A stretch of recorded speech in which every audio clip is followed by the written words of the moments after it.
जय श्री राम। बालकांड पहला अध्याय।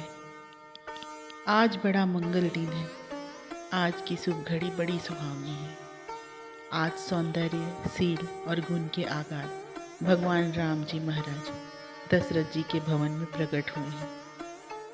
अति पवित्र चैत्र मास है तथा लग्न, ग्रहवार और योग इन सब का समुदाय भी परम पावन है।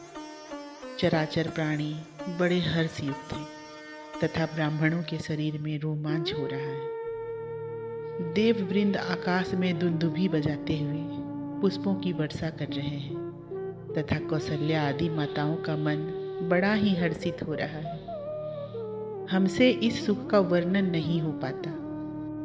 दशरथ जी ने पुत्र का जन्म होना सुनकर समस्त गुरुजन और विप्रवृंदों को बुला लिया है और बड़ी पवित्रता से संपूर्ण वेद विहित क्रियाएं की हैं।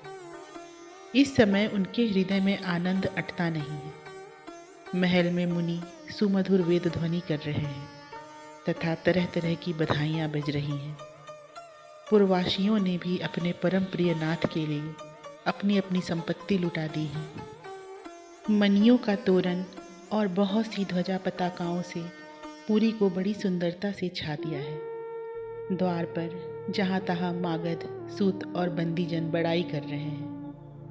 पुरनारियाँ अपना स्वाभाविक श्रृंगार किए तरह तरह की मंगल सामग्री लिए चली आ रही हैं। वे गाती हैं और प्रसन्न चित्त से आशीर्वाद देती हैं कि यह सुखदायक बालक चिरजीवी हो। गलियों में केसर की कीच मच रही है तथा अरगजा, अगर और अबीर उड़ रहा है। पूर के नर नारी प्रेम में भर कर नाच रहे हैं और उन्हें अपने शरीर की सुध भी भुला दी है। महाराज दशरथ अगणित वस्त्र, हाथी, घोड़े, गौ, मणि और सुवर्ण आदि अधिक परिणाम में दे रहे हैं। जिसके लिए जो चीज़ उचित है उसे वही दान कर रहे हैं। इस समय सारी सिद्धियां उनके घर आ गई हैं। इस समय देवता, साधुजन और ब्राह्मण तो प्रसन्न हो रहे हैं, किंतु दुष्टों का मन मलिन है। जिस प्रकार सूर्योदय होने पर सभी पुष्प खिल जाते हैं किंतु कुमुदवन मुरझा जाता है। जिस आनंद समुद्र की एक बूंद से ही शिव जी और ब्रह्मा जी का जगत में प्रभुत्व है, वही सुख सागर इस समय अवधपुरी में 10 दिशाओं में उमड़ रहा है। उसका वर्णन मैं किस प्रकार गाकर करूं? जो श्री रामचंद्र जी के चरणों का चिंतन करने वाले हैं, यहाँ उनकी गति स्पष्ट दिखाई पड़ रही है। हे प्रभु, तुलसीदास ने आपको अविरल, अमल, अनुपम, सुदृढ़ भक्ति प्राप्त की है। जय श्री राम।